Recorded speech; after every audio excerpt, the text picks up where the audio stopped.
Alright, so now we will try the remote control mode, which is the second mode of controlling the robot.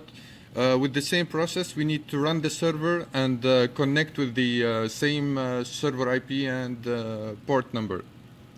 Let's run the server here.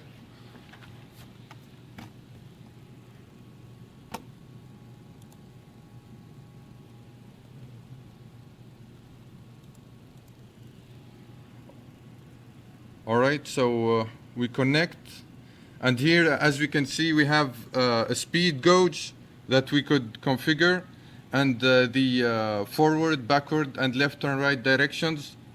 Oh, alright, so let's see how the robot moves.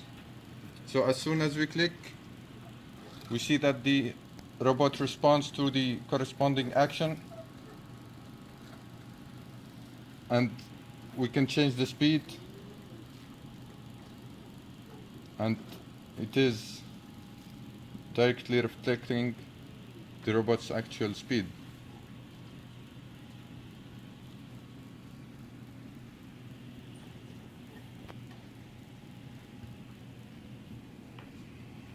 For example, if we put the speed to 0,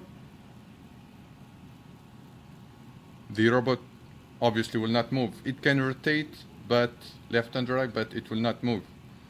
And we raise the speed,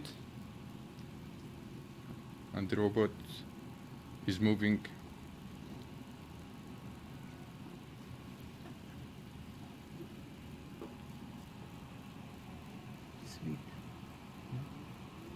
Here we increase the speed.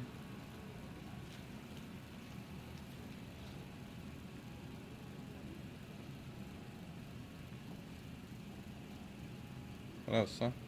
اوكي.